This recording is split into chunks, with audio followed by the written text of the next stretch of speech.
Hi friends, welcome to my YouTube channel. Telangana DSC social school assistant inter video friends ఇది. So inter content Telangana history, so శాతవాహనులు last part. So అలానే ఎవరికైనా 6th to 10th social TET and DSC material కావాలి అనుకుంటే కింద డిస్క్రిప్షన్లో Sashi academy app link ఉంటుంది. So యాప్లో ఈ మెటీరియల్ 6th to 10th 180 రూపీస్కే అవైలబుల్ ఉంటుంది. సో ట్యాక్సెస్ తోటి మీకు 195 పడుతుంది. సో ఎవరికైనా కావాలి అనుకుంటే పర్చేస్ చేయండి. So one time purchase, PDFs మీకే ఉంటాయి, కలర్స్తో హైలైట్ చేయబడి అలానే టేబుల్స్లో ఉంటాయి. గౌతమిపుత్ర శాతకర్ణి 23వ రాజు. శాతవాహనుల అందరిలో గొప్పవాడు గౌతమిపుత్ర శాతకర్ణి. ప్రాచీన భారతదేశ చరిత్రలో, ముఖ్యంగా దక్షిణాపథ చరిత్రలో శాతవాహన రాజుల్లో 23వ రాజైన గౌతమిపుత్ర శాతకర్ణి అత్యంత పరాక్రమవంతుడు మరియు సమర్థుడు, సువిశాల సామ్రాజ్య నిర్మాతగా పేరొందాడు. గౌతమిపుత్ర శాతకర్ణి సింహాసనాన్ని అధిష్ఠించే నాటికే శాతవాహన రాజ్యం అల్లకల్లోలమై విదేశీ దాడులకు బలై ఉంది. గౌతమిపుత్ర శాతకర్ణి యొక్క విజయాలు నాసిక్, కార్లే శాసనాల్లో ఉన్నాయి. గౌతమిపుత్ర శాతకర్ణి సింహాసనాన్ని అధిష్ఠించే నాటికే శాతవాహన రాజ్య భూభాగాలపై పశ్చిమ క్షాత్రపులు దండెత్తారు. మాల్వా, సౌరాష్ట్ర పాలకులు పశ్చిమ క్షాత్రపులు, వీరు మాల్వా సౌరాష్ట్ర ప్రాంతాల్ని పాలించారు. పశ్చిమ క్షాత్రపులు శాతవాహన రాజ్యంపై దండెత్తి ఆక్రమించిన ప్రాంతాలు మధ్యప్రదేశ్ మరియు మహారాష్ట్ర. పశ్చిమ క్షాత్రపులని 2 శాఖలుగా వర్గీకరించారు. అవి క్షహరాటులు మరియు కర్దమకులు. క్షహరాటుల్లో ముఖ్యమైన రాజు నహపానుడు. ఇతన్ని ఓడించి ఇతడి నాణేలపై తన నాణేల్ని పునర్ముద్రించినది గౌతమిపుత్ర శాతకర్ణి. సో గౌతమిపుత్ర శాతకర్ణికి సమకాలీకులు భూమకుడు మరియు నహపానుడు. శాతవాహన రాజులతో సంబంధాలున్న కార్దమక రాజులు చెస్తనుడు మరియు రుద్రదమనుడు. రుద్రదమనుడి వారసులు 2వ చంద్రగుప్త విక్రమాదిత్యుడి కాలం వరకు పరిపాలించారు. గౌతమిపుత్ర శాతకర్ణి సింహాసనం అధిష్ఠించిన తర్వాత చాలా ఏండ్ల వరకు ఆంతరంగిక పాలనా వ్యవస్థని, సైన్యాన్ని బలోపేతం చేశాడు. ఆ తర్వాతనే క్షహరాటులతో తలపడ్డాడు. పాలనా వ్యవస్థ, సైన్యాన్ని బలోపేతం చేసిన తర్వాతే క్షహరాటులతో తలపడ్డాడు గౌతమిపుత్ర శాతకర్ణి. ఇతడు సింహాసనం అధిష్ఠించి, సో ఇది రాంగ్ ఉంది టెక్స్ట్ బుక్లో. గౌతమిపుత్ర శాతకర్ణి సింహాసనాన్ని అధిష్ఠించి 18వ ఏట వేయించిన నాసిక్ శాసనం ఇతడి సైనిక విజయాల్ని వర్ణిస్తుంది అని ఇచ్చారు బుక్లో. సో ఇది రాంగ్. సో ఈ కింది స్టేట్మెంట్ తెలుగు అకాడమీ తెలంగాణ చరిత్ర నుంచి తీసుకున్నది. సో ఇందులో కరెక్ట్ ఇచ్చారు. నాసిక్ శాసనం గౌతమిపుత్ర శాతకర్ణి కుమారుడు అయిన వాసిష్ఠీపుత్ర పులోమావి యొక్క 18వ పాలనా సంవత్సరంలో వేయబడింది. అందుకే గౌతమి బాలాశ్రీ నాసిక్ శాసనంలో తాను ఒక గొప్ప వ్యక్తికి తల్లినని, మరొక రాజుకు మహారాజ పితామహినని చెప్పుకుంది. తనని తాను రాజర్షి వధువుగా పేర్కొంది నాసిక్ శాసనంలో గౌతమి బాలాశ్రీ. సో ఇది చాలా చాలా ఇంపార్టెంట్ నాసిక్ శాసనం అనేది. సో ఇది గౌతమిపుత్ర శాతకర్ణి యొక్క విజయాల్ని వర్ణిస్తుంది నాసిక్ శాసనం. శాతవాహన రాజ్య బద్ధ శత్రువైన నహపానుణ్ణి ఓడించినది గౌతమిపుత్ర శాతకర్ణి. నాసిక్ శాసనం ప్రకారం నహపానుడి అల్లుడైన ఋషభదత్తుడు లేదా ఋషభదత్తుడు కూడా శాతవాహన సేనల చేతిలో పరాజితుడై చంపబడ్డాడు. గౌతమి బాలాశ్రీ వేయించిన నాసిక్ ప్రశస్తి గౌతమిపుత్ర శాతకర్ణిని క్షహరాట వంశ నిరవశేషకర లేదా క్షహరాట వంశ విధ్వంసక అనే బిరుదుతో వర్ణిస్తుంది.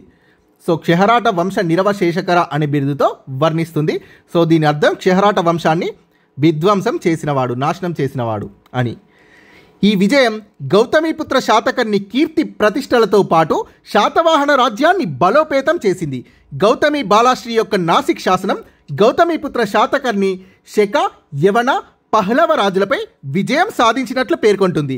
నాసిక్ ప్రశస్తి ప్రకారం గౌతమి బాలాశ్రీ కుమారుడైన గౌతమిపుత్ర శాతకర్ణి అసిక, అశోక, మూలక, సూరత, కకూర, అపరాంత, అకార, అవంతి, విదర్భ మొదలైన ప్రాంతాలకు అధిపతి. నాసిక్ ప్రశస్తి ప్రకారం గౌతమిపుత్ర శాతకర్ణి.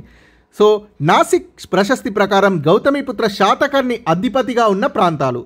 సో ఆ లెటర్తో స్టార్ట్ అయ్యేటి అన్నీ ఒకే దగ్గర ఇచ్చాను. సో మూలకు ఉన్నది మూలకే ఇచ్చాను. సో చూద్దాం. అశోక, అవంతి, అపరాంత, అకార, అసిక, విదర్భ, సూరత, కకూర, మూలక.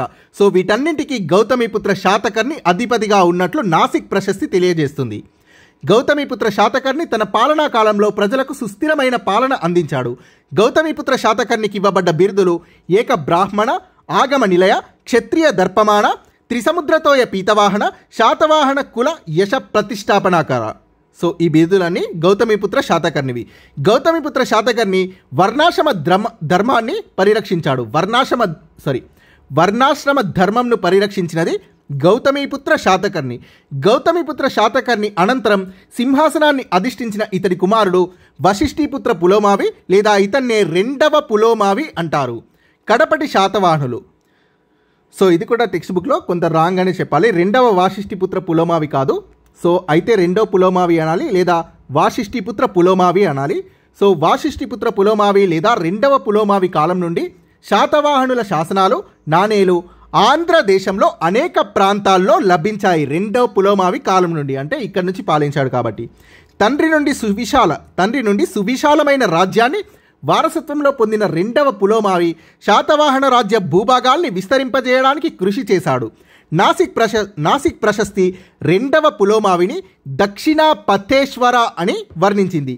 రెండవ పులోమావి ఉజ్జయిని పాలకుడైన చెష్టనుడితో పోరాడిన శాతవాహన సేనలు పరాజితమయ్యాయి. శాతవాహన భూభాగాలైన అవంతి, అనుప, అకార, సౌరాష్ట్ర, కుక్కుర మొదలైనవి చెష్టనుడి యొక్క వశం అయ్యాయి. ఈ విధంగా కర్దమక వంశానికి చెందిన సేనల చేతిలో శాతవాహన సైన్యాలు ఘోర పరాజయాన్ని చవిచూశాయి. రెండో పులోమావి అనంతరం రాజ్యాన్ని పాలించినది శివశ్రీ మరియు శివస్కంద. వీరు గొప్ప విజయాలేమీ కూడా సాధించలేదు. శివశ్రీ మరియు శివస్కంద. శ్రీ యజ్ఞశ్రీ శాతకర్ణి చాలా చాలా ఇంపార్టెంట్. శాతవాహన రాజుల్లో చివరి సుప్రసిద్ధ చక్రవర్తి శ్రీ యజ్ఞశ్రీ శాతకర్ణి. సో శాతవాహన రాజుల్లో చివరి గొప్ప చక్రవర్తి అని అడిగిన ప్రీవియస్ బిట్. సో శాతవాహన రాజుల్లో చివరి గొప్ప చక్రవర్తి శ్రీ యజ్ఞశ్రీ శాతకర్ణి. యజ్ఞశ్రీ శాతకర్ణి చరిత్రను తెలుసుకోవడానికి ఉపయోగపడుతున్న శాసనాలు, నాణేలు లభించిన ప్రాంతాలు ఆంధ్ర, మహారాష్ట్ర, మధ్యప్రదేశ్ మరియు సౌరాష్ట్ర. క్షహరాట వంశ పాలకుల్లో సింహాసనం కోసం అంతర్యుద్ధం ప్రారంభమైంది. సో జీవధామ, రుద్రసింహ మధ్య అంతర్యుద్ధం ప్రారంభమైంది. క్షహరాట వంశపాలకుల్లో సింహాసనం కోసం అంతర్యుద్ధం ప్రారంభమైన వెంటనే శ్రీ యజ్ఞశ్రీ శాతకర్ణి వారి యొక్క రాజ్యమైన సౌరాష్ట్రపై దండెత్తి కొంకన్, సౌరాష్ట్ర ప్రాంతాల్ని ఆక్రమించి శాతవాహన వంశ ప్రతిష్టను ఇనుమడింపజేశాడు, అంటే పెంచాడు శాతవాహన వంశ ప్రతిష్టను. హర్ష చరిత్రను రచించిన బాణుడి ప్రకారం శ్రీ యజ్ఞశ్రీ శాతకర్ణి బౌద్ధమత సమర్థకుడు. ఆచార్య నాగార్జునుడిని యజ్ఞశ్రీ శాతకర్ణి తన యొక్క ఆస్థానంలో ఆదరించాడు. చైనీస్, టిబెటియన్ కథనాల ప్రకారం శ్రీ యజ్ఞశ్రీ శాతకర్ణి తన గురువైన ఆచార్య నాగార్జునుడి గౌరవార్థం శ్రీపర్వతం వద్ద ఒక మహాచైత్యాన్ని కట్టించాడు. సో శ్రీపర్వతం వద్ద ఒక మహాచైత్యాన్ని కట్టించినది శ్రీ యజ్ఞశ్రీ శాతకర్ణి తన గురువైన ఆచార్య నాగార్జునుడి గౌరవార్థం కట్టించాడు. యజ్ఞశ్రీ శాతకర్ణి అనంతరం శాతవాహన రాజ్యాన్ని ఏలినది చందశ్రీ. చందశ్రీ అనంతరం శాతవాహన రాజుల అసమర్థత వల్ల ఇక్ష్వాకులు ఆంధ్ర ప్రాంతంలో, చుటులు పశ్చిమ దక్షిణ ప్రాంతంలో, అబ్బీరులు ఉత్తరంలో, పశ్చిమ క్షాత్రిపులు పశ్చిమోత్తర ప్రాంతంలో స్వాతంత్రాన్ని ప్రకటించుకున్నారు. సో మళ్ళీ చూద్దాం. చందశ్రీ అనంతరం శాతవాహన రాజుల యొక్క అసమర్థత వల్ల స్వాతంత్రం ప్రకటించుకున్నది ఇక్ష్వాకులు ఆంధ్ర ప్రాంతంలో, చుటులు పశ్చిమ దక్షిణ ప్రాంతంలో, అబ్బీరులు ఉత్తర ప్రాంతంలో, పశ్చిమ క్షాత్రపులు పశ్చిమోత్తర ప్రాంతంలో స్వాతంత్రాన్ని ప్రకటించుకున్నారు. ఈ విధంగా శాతవాహన సామ్రాజ్యం విచ్ఛిన్నం అయింది. శాతవాహన వంశంలో చివరి రాజు పులోమావి III. సో ఇదే టెక్స్ట్ బుక్లో శాతవాహనులు లెసన్లో శాతవాహన వంశంలో చివరి రాజు పులోమావి III అని ఇచ్చారు. సో మళ్ళీ ఇక్ష్వాకులు లెసన్లో శాతవాహన రాజుల్లో చివరి రాజు పులోమావి IV అని ఇచ్చి, పులోమావి IVని వధించి ఇక్ష్వాకు రాజ్యాన్ని స్థాపించినది శ్రీ శాంతమూలుడని ఇక్ష్వాకులు లెసన్లో ఇచ్చారు. సో శాతవాహనుల లెసన్లో పులోమావి IIIని వధించి ఇక్ష్వాకు రాజ్యాన్ని స్థాపించినది శ్రీ శాంతమూలుడు అని ఇచ్చారు. సో మీకు చివరి రాజు అని అడిగి సో రెండిట్లో ఏదో ఒకటి ఇస్తారు, పులోమావి III కానీ IV కానీ. సో ఈ రెండిట్లో ఏదో ఒక ఆప్షన్ ఇస్తారు. సో చూస్ చేసుకోండి ఈ క్వశ్చన్ అడిగితే. పరిపాలన. శాతవాహనులు పాలనలో మౌర్యులకు వారసులు, పల్లవులకు మార్గదర్శకులు. సో గుర్తుపెట్టుకోండి, మౌర్యులకు వారసులు. మౌర్యుల యొక్క పరిపాలనా విధానాల్ని శాతవాహనులు అనుసరించారు. పల్లవులకు మార్గదర్శకులు అంటే పల్లవులు శాతవాహనుల పాలనా విధానాల్ని అనుసరించినట్లు. సో దీని అర్థం శాతవాహనుల పాలనా విధానం ఎక్కువ భాగం చక్రవర్తి ఉద్యోగుల ఆధీనంలో ఉండగా మిగిలిన భాగం సామంతుల అధికారంలో ఉండేది. రాచరికం వంశపారంపర్యంగా తండ్రి నుండి కుమారుడికి సంక్రమించేది. మౌర్యుల కాలానికి మానవ మాతృడిగానే ఎంచబడ్డ రాజు శాతవాహనుల కాలం నుండి దైవాంశ సంభూతుడు అనే భావన ఏర్పడింది. రాజుని దైవంగా కొలవడం అనేది శాతవాహనుల కాలం నుండి ఏర్పడింది. ఇలాంటి భావన మౌర్యుల కాలానికి రాజుని మానవుడిగానే చూశారు. శాతవాహన యుగంలో ప్రధాన విషయం దక్షిణ పథం మొత్తం కూడా అన్ని రంగాల్లోనూ ఆర్య నాగరికతకు లోబడడం శాతవాహన యుగంలో ప్రధానమైన విషయం. పరిపాలన, సాంఘిక, ఆర్థిక, మత, సాహిత్యం, శిల్పకళా రంగాల్లో ఆర్యుల పద్ధతుల్ని అవలంబించడం జరిగింది. శాతవాహన రాజులు స్వతంత్ర రాజ్య స్థాపనకు సూచనగా అశ్వమేధ యాగం చేసే ఆచారాన్ని అవలంబించారు. దక్షిణ పథంలో రాజులు బిరుదాల్ని ధరించడం కూడా శాతవాహనులతోనే ఆరంభమైంది. శాతవాహనుల సామ్రాజ్యంలో అనేక ప్రాంతాలు నేరుగా రాజోద్యోగుల పాలనలోను, కొన్ని ప్రాంతాలు మహారథులు, మహాభోజకులు అనే సామంతుల పాలనలో ఉండేవి. సామ్రాజ్యాల్ని ఆహారాలుగా అంటే రాష్ట్రాలుగా విభజించారు. ప్రతి ఆహారానికి కేంద్ర పట్టణం నిగమ సభ. ఆహారం అమాత్యుల అధికారంలో ఉండేవి. ఆహారాలు అనేవి అంటే రాష్ట్రాలు అమాత్యుల అధికారంలో ఉండేవి. శాతవాహనుల సామ్రాజ్యం పాలకులు, రాజోద్యోగులు అనేక ప్రాంతాల్ని పాలించేవారు. మహారథులు మరియు మహాభోజకులు వీరు సామంతులు కొన్ని ప్రాంతాల్ని పాలించేవారు. సామ్రాజ్యాల్ని ఆహారాలు అంటే రాష్ట్రాలుగా విభజించారు. నిగమ సభ అనేది ప్రతి ఆహారానికి అంటే ప్రతి రాష్ట్రానికి కేంద్ర పట్టణం నిగమ సభ. అమాత్యులు ఆహారం లేదా రాష్ట్రం, ఆహారాలు లేదా రాష్ట్రాలు అనేవి అమాత్యుల పాలనలో ఉండేవి. గ్రామణి అంటే గ్రామ అధికారులు. మంత్రిమండలి రాజుకు సలహాలు ఇచ్చేది. హిరణ్యకుడు అంటే కోశాధికారి. లేఖకుడు అంటే చక్రవర్తి కార్యదర్శి. మహామాతృలు అంటే ప్రత్యేక కార్యనిర్వహణార్థం నియమితులైన మంత్రులు. నిగమ అంటే పట్టణాలు. నిగమ సభ అంటే పట్టణాల లేదా నిగమాల పాలక సంస్థలు. ఇది పౌర సభ. నిగమ సభ అనేది శాతవాహనుల కాలం నాటి ముఖ్య పట్టణాలు బార్కచ్చా లేదా బ్రోచ్, ఇది గుజరాత్లో ఉంది. సోపారా కళ్యాణి కర్ణాటక. కనేరి పైథాన్ మహారాష్ట్ర. గోవర్ధన్ ధాన్య కటకం ఆంధ్రప్రదేశ్. కోటిలింగాల ఏలేశ్వరం తెలంగాణ. ఇవన్నీ కూడా శాతవాహనుల కాలం నాటి ముఖ్యమైన పట్టణాలు. గహపతులు అంటే కుల పెద్దలు. గ్రామాధికారులను గ్రామణి అని పిలిచేవారు. రాజుకు సలహాలిచ్చే మంత్రిమండలి ఉండేది. వీరిలో కోశాధికారిని హిరణ్యకుడు అని, చక్రవర్తి కార్యదర్శిని లేఖకుడు అని, ప్రత్యేక కార్యనిర్వహణార్థం నియమితులైన మంత్రులని మహామాతృలు అని పిలిచేవారు. పట్టణాలను నిగమ అని పిలిచేవారు. వీటి పాలక సంస్థలకు నిగమ సభలు అని పేరు. ఇది పౌర సభ. ఆనాటి ముఖ్య పట్టణాలు బార్కచ్చా లేదా బ్రోచ్ గుజరాత్. సోపారా కళ్యాణి కర్ణాటక. కనేరి పైథాన్ మహారాష్ట్ర. గోవర్ధన్ ధాన్య కటకం ఆంధ్రప్రదేశ్. కోటిలింగాల ఏలేశ్వరం తెలంగాణ. గ్రామ పట్టణ వ్యవహారాల్ని నిర్వహించడంలో చాలా వరకు స్వయం పరిపాలనా సూత్రాల్ని పాటించినట్లు తెలుస్తుంది. గ్రామ పట్టణ వ్యవహారాల్ని నిర్వహించడంలో చాలా వరకు కుల పెద్దల్ని గహపతులని పిలిచేవారు. గ్రామ పట్టణ పరిపాలన చాలా వరకు కూడా స్వయం పాలనపై ఆధారపడి ఉండేది. ఆర్థిక రంగం శాతవాహనుల ఆర్థిక విధానం ముఖ్యంగా వ్యవసాయ రంగం, పరిశ్రమలు, విదేశీ వాణిజ్యంపై ఆధారపడి ఉండేది. శాతవాహనుల యొక్క ఆర్థిక విధానం గుర్తుపెట్టుకోండి. సో ఇలా మూడున్నప్పుడు సరికానిది అడిగే ఛాన్సెస్ ఎక్కువగా ఉంటాయి. సో శాతవాహనుల ఆర్థిక విధానం ముఖ్యంగా వ్యవసాయం, పరిశ్రమలు, విదేశీ వాణిజ్యంపై ఆధారపడి ఉండేది. విదేశీ స్వదేశీ వాణిజ్యం వల్ల నూతన నగరాలు వెలిశాయి. ప్రభు వర్గంతో పోటీపడ్డ ధనిక వర్గంలో ముఖ్యంగా వర్తకులు శ్రేణులు ఉన్నారు. సో వీళ్ళు ప్రభు వర్గంతో పోటీపడ్డ ధనిక వర్గంలో వర్తకులు శ్రేణులు ఉన్నారు. సో వీళ్ళు చాలా ధనికులుగా ఉండేవారు. శాతవాహనుల కాలంలో పరిశ్రమలు అభివృద్ధి చెంది వ్యాపారం పెంపొందింది. పరిశ్రమలు, వివిధ వృత్తులు అభివృద్ధి చెందడం వల్ల నగర జీవనం సౌకర్యవంతంగా, విలాసవంతంగా రూపొందింది. రాజు యొక్క సొంత భూమి అంటే రాజు భూములను రాజ కంకేట అనేవారు. గుల్మిక అనే పదాన్ని నాటి గ్రామ పెద్దగా పేర్కొన్నారు. ఇతడి ఆధీనంలో గ్రామంలో వ్యవసాయం చేసేవారు, భూస్వాములు ఉండేవారు. నాసిక్ శాసనంలో ఉదక యంత్రాల గురించి పేర్కొన్నారు. వీటిని ఉపయోగించే వారిని ఓద యాంత్రికులు అనేవారు. ఉదక యంత్రం వ్యవసాయ రంగంలో పనిచేయడానికి నీటిని తోడడానికి ఉపయోగించే సాధనం. గిల్టులు లేదా శ్రేణులు ఈ నీటి పరికరాన్ని ఉపయోగించేవారు. వ్యవసాయానికి అవసరమయ్యే నీటిని బావుల నుండి చెరువుల నుంచి తోడడానికి దీన్ని ఉపయోగించేవారు. కొన్నిసార్లు గాడిదల్ని దున్నపోతుల్ని కూడా భూమిని దున్నడానికి ఉపయోగించేవారు. శాతవాహన రాజ్యంలో 1/6 వంతు పన్నుని భూమి శిస్తుగా వసూలు చేసేవారు. శాతవాహనుల కాలంలో జరిగిన విదేశీ స్వదేశీ వాణిజ్యం భారతీయులు గర్వంగా చెప్పుకోదగ్గ అంశం. పరిశ్రమలు, వాణిజ్యం రాజ్య ఆదాయంలో ప్రధాన పాత్ర పోషించాయి. సమకాలీన గ్రంథాల ప్రకారం నాసిక్ జున్నార్ శాసనాల్లో అనేక రకాలైన వ్యాపారాలు, పరిశ్రమలు, శ్రామికుల్ని గురించి వివరించారు. నాసిక్ జున్నార్ శాసనాల్లో సమకాలీన గ్రంథాల ప్రకారం అంటే శాతవాహనుల కాలంలో రచించిన గ్రంథాల ప్రకారం నాసిక్ జున్నార్ శాసనాల్లో అనేక వ్యాపారాలు, పరిశ్రమలు, శ్రామికుల్ని గురించి వివరించారు.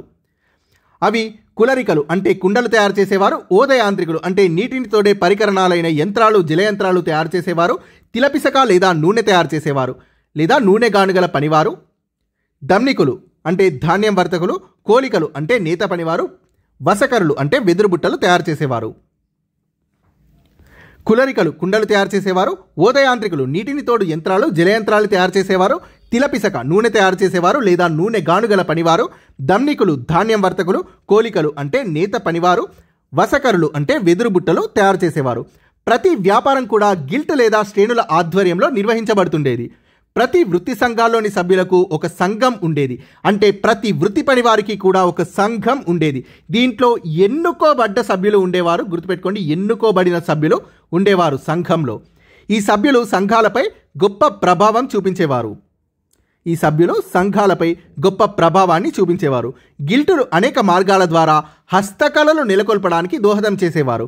గిల్టులు లేదా శ్రేణులు బ్యాంకుల్లాగా కార్యకలాపాలు, లావాదేవీలు నిర్వహించేవారు. గిల్టులు లేదా శ్రేణులు ప్రజలకు బ్యాంకు సౌకర్యాల్ని కలగజేసేవారు. గిల్టులు లేదా శ్రేణులు ధన రూపంలో దానంగా ఇచ్చిన ఆస్తిని కూడా డిపాజిట్లుగా ఇవి స్వీకరించేవి.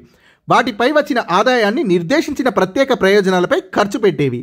శాతవాహనుల కాలంలో వ్యవసాయం ప్రధాన వృత్తి. వ్యవసాయంతో పాటు స్వదేశీ, విదేశీ వాణిజ్యం కూడా అభివృద్ధి చెందింది.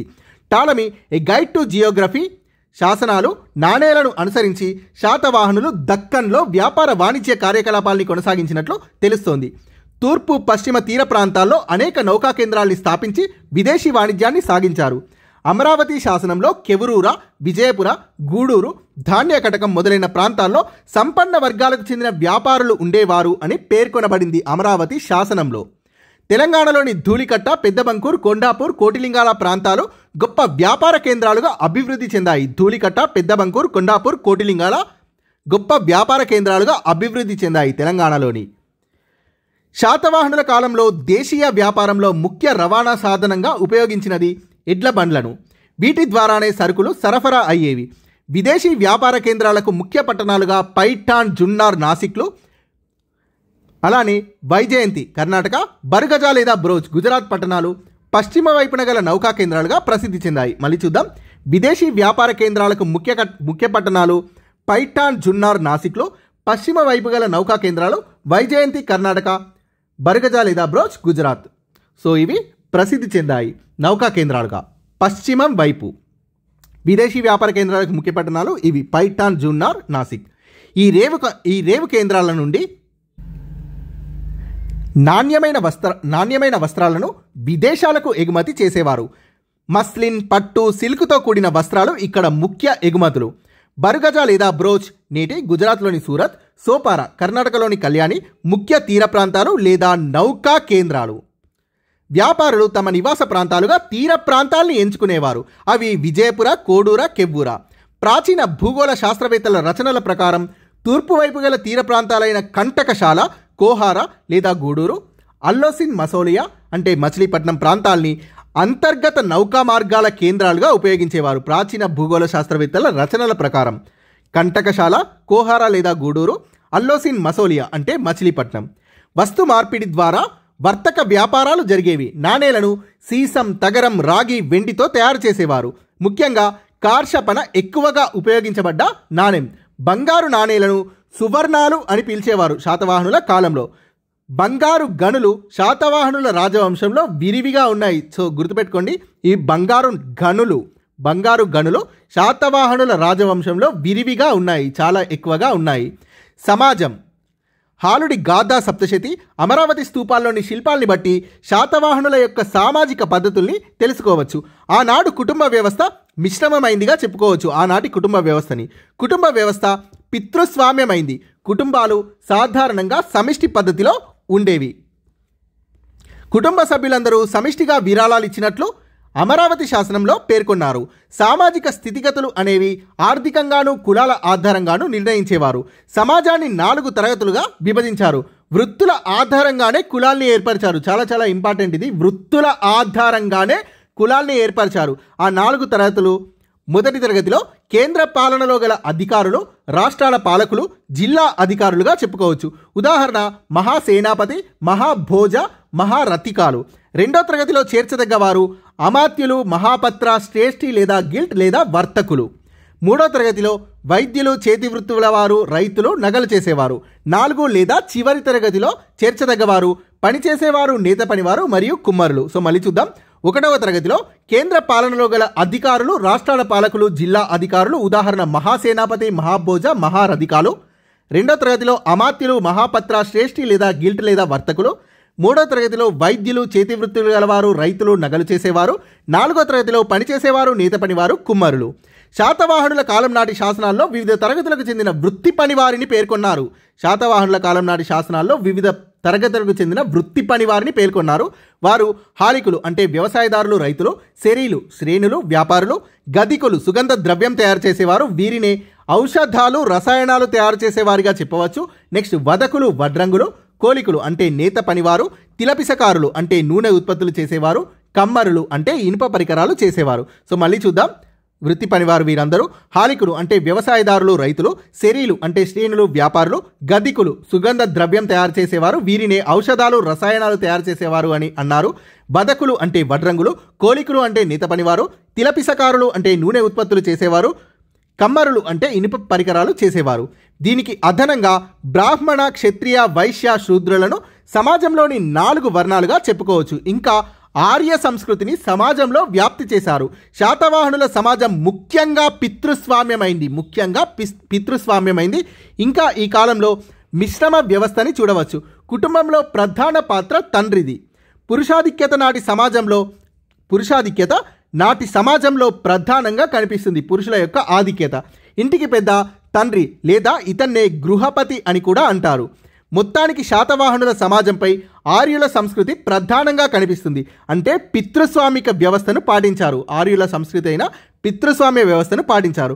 సాహిత్య ఆధారాల్ని బట్టి అయితే సాహిత్య ఆధారాలు అంటే పుస్తకాల ద్వారా లభించిన ఆధారాల్ని బట్టి ఆనాటి స్త్రీల పరిస్థితి ఉన్నత మరియు గౌరవ స్థానంలోనే ఉంది. మాతృస్వామిక వ్యవస్థ కూడా కనిపిస్తుంది సాహిత్య ఆధారాల్ని బట్టి.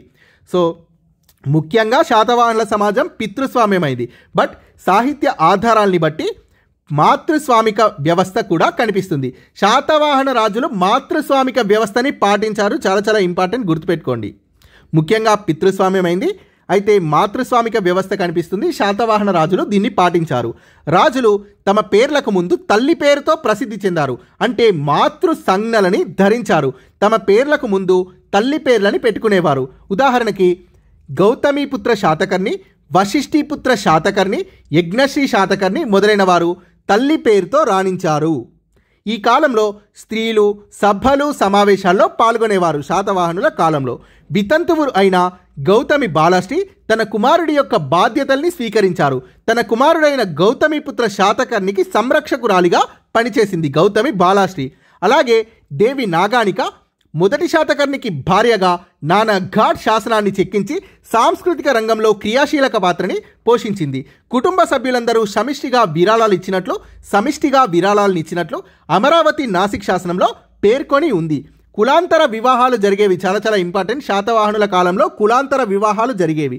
అంతేకాకుండా దేశీయాంతర వివాహాలు కూడా జరిగేవి. దేశాంతర వివాహాలు హాలుడు లీలావతి, శ్రీలంక యువరాణి అయిన లీలావతిని వివాహం చేసుకున్నాడు. శాతవాహనులు తమ వైవాహిక జీవితాన్ని మరాఠా వారితో, శకులతో వివాహ సంబంధాల్ని ఏర్పరచుకున్నారు. నాటి సమాజంలో వితంతువులతో మర్యాదగా వ్యవహరించేవారు. సమాజంలో నాటి ప్రజలు ఉదార స్వభావంతో, ఆధునిక ఆలోచనలతో, ప్రగతిశీల భావాల్ని కలిగి ఉండేవారు శాతవాహనుల కాలం నాటి ప్రజలు. అమరావతి కార్లే స్తూపాల్లో ఆనాటి శిల్పాల్లో స్త్రీలను చాలా తక్కువ దుస్తులతో చిత్రించారు. పురుషులు మొల చుట్టూ ధోవతి, ఊర్ధ్వ భాగాన ఉత్తరీయం, తలకు పాగాని ధరించేవారు. ఇవి అమరావతి కార్లే స్తూపాల్లో కనబడేవి. స్త్రీలు శరీరం మొత్తం కప్పడానికి ఒక వస్త్రాన్ని ఉపయోగించేవారు. చెవిరింగులు, గాజులు, ఉంగరాలు, జుంకాలు అంటే కర్ణాభరణాలు, మురుగులు, గాజులు, వడ్డానం, హారాలు మొదలైనవి ధరించేవారు. వీటిల్లో కొన్ని ఆభరణాల్ని పురుషులు కూడా ధరించేవారు. గ్రామాల్లో మాత్రం నాటి ప్రజలు సామాన్యమైన జీవితాన్ని గడిపేవారు. నాటి ప్రజలు సంగీత ప్రియులు. తీరిక వేళల్లో వారి వినోదాలు నాట్యం, చదరంగం. సో చాలా చాలా ఇంపార్టెంట్. నాట్యం, చదరంగం గుర్తుపెట్టుకోండి, ఇవన్నీ కూడా వర్డ్స్. సంగీత పరికరాలైన వీణ, మృదంగం, వేణువు, శంఖులను ఉపయోగించారు శాతవాహనుల కాలంలో. శాతవాహనులు సనాతన హిందూ ధర్మాన్ని గౌరవించి మత సహనం కూడా కలిగినవారు. అన్ని మతాల్ని సమానంగా ఆదరించేవారు శాతవాహనులు. సనాతన హిందూ ధర్మాన్ని గౌరవించి మత సహనం కలవారు, అన్ని మతాల్ని సమానంగా ఆదరించేవారు. చాలా చాలా ఇంపార్టెంట్, గుర్తుపెట్టుకోండి. బౌద్ధ మతంను చాలామంది శాతవాహన రాజులు, రాణులు పోషించి ఆదరించారు. వైదిక క్రతువులు అంటే యజ్ఞాలు, అశ్వమేధ, రాజసూయ మొదలైన యాగాలు నిర్వహించినప్పటికీ ప్రజలకు పూర్తి మత స్వేచ్ఛని అందించారు శాతవాహనులు. వైదిక దేవతలైన ఇంద్రుణ్ణి, వరుణుణ్ణి, వాసుదేవుణ్ణి ఆరాధించారు. ఇంద్రుడు, వరుణుడు, వాసుదేవుడు. శాతవాహనుల కాలానికి చెందిన హిందూ దేవాలయాలు బహు అరుదు అంటే చాలా చాలా తక్కువ అని అర్థం, రేర్. అద్భుతమైన శిల్పకళతో కూడిన బౌద్ధ కట్టడాలు, చైత్యాలు అంటే బౌద్ధుల ప్రార్థనాలయాలు, విహారాలు అంటే విశ్రాంతి మందిరాలు, స్తూపాలు అంటే సమాధులు మాత్రం నేటికి తెలంగాణలో సాక్షిగా ఉన్నాయి. సో ఇవి చాలాసార్లు అడుగుతుంటారు, చైత్యం అంటే ఏంటి, స్తూపం అంటే ఏంటి, విహారాలు అంటే ఏంటి అని. సో చూద్దాం. అద్భుతమైన శిల్పకళతో కూడిన బౌద్ధ కట్టడాలు. చైత్యాలు అంటే బౌద్ధుల యొక్క ప్రార్థనాలయాలు, విహారాలంటే విశ్రాంతి మందిరాలు, స్తూపాలంటే సమాధులు అని అర్థం. నాగార్జునకొండ, కొండాపూర్, ఫణిగిరి, పెద్దబంకూర్, ధూళికట్ట మొదలైన చోట్ల బౌద్ధమత కేంద్రాలు, కట్టడాల్ని చూడొచ్చు. తెలంగాణలోని బౌద్ధమత కేంద్రాలు, కట్టడాలు ఉన్న ప్రాంతాలు: ఫణిగిరి, నల్గొండ, నాగార్జునకొండ, కొండాపూర్, ఫణిగిరి. నల్గొండలో నాగార్జునకొండ, కొండాపూర్, ఫణిగిరి. కరీంనగర్లో పెద్దబంకూర్, ధూళికట్ట. సో ఇక్కడ తెలంగాణలోని బౌద్ధమత కేంద్రాలు, కట్టడాలు ఉన్నాయి. యజ్ఞశ్రీ శాతకర్ణి సుప్రసిద్ధ మహాయాన బౌద్ధమత తత్వవేత్త అయిన ఆచార్య నాగార్జునుడిని ఆదరించాడు. ఆచార్య నాగార్జునుడి నేతృత్వంలో మహాయాన బౌద్ధమత శాఖ విశేష ఖ్యాతిని పొందింది. భాషా సాహిత్యం, సాహిత్య సేవలో ప్రముఖ స్థానాన్ని ఆక్రమించినది ప్రాకృత భాష శాతవాహనుల కాలంలో. అశోకుడి ధాన్యకటక, రాజుల మందగిరి వద్ద గల ఎర్రగుడి, భట్టిప్రోలు ప్రాకృత భాషలో ఉన్నాయి. శాతవాహనులు ప్రాకృత భాషను అధికార భాషగా కొనసాగించారు. ఈ భాషలోనే వారి శాసనాలు రచించబడ్డాయి, శాతవాహనుల శాసనాలు. బౌద్ధులు ప్రాకృత భాషను అనుసరించగా జైనులు అర్ధమాగధి అనే ఒక రకమైన ప్రాకృతంనే అనుకరించారు. ఆంధ్ర బౌద్ధులకు తమవైన వినయ, అభిధమ్మ పీఠకాల యొక్క ప్రతులు ఉన్నాయి. అమరావతి శిల్పాల వల్ల ఆంధ్రాలో జాతక కథల సాహిత్యం ప్రజాదరణ పొందినట్లు తెలుస్తోంది. అమరావతి శిల్పాల వల్ల ప్రజ్ఞాపారమిత సాహిత్యం, లోకోత్తరవాదుల వినయ అయిన మహావాస్తు ఆంధ్రదేశ విహారాల్లో ఉద్భవించాయి. ప్రఖ్యాతిగాంచిన థేరవాదుడు అయిన బుద్ధఘోషుడు క్రీస్తు శకం 4వ శతాబ్దంలో త్రిపీఠకాలపై వ్యాఖ్యానాన్ని రాశాడు. బుద్ధఘోషుడు క్రీస్తు శకం 4వ శతాబ్దానికి చెందినవాడు. త్రిపీఠకాలపై వ్యాఖ్యానం రాశాడు. ఇతడు థేరవాది బౌద్ధమతంలో. సో బుద్ధఘోషుడు థేరవాది అని గుర్తుపెట్టుకోండి. బుద్ధఘోషుడి ప్రముఖ రచన అయిన విశుద్ధి మగ్గ ప్రాకృత భాషలో రచించబడింది. హాలుడు ప్రాకృత భాషలో గొప్ప కవి. తన చుట్టూ ఎంతోమంది కవులను, కవయిత్రుల్ని సమీకరించుకున్నాడు. వీరందరి యొక్క రచనల్ని గాథా సప్తశతిగా సంకలనం చేశాడు. ఈ గ్రంథాన్ని మరాఠా ప్రాకృతంలో సంకలనం చేశాడు.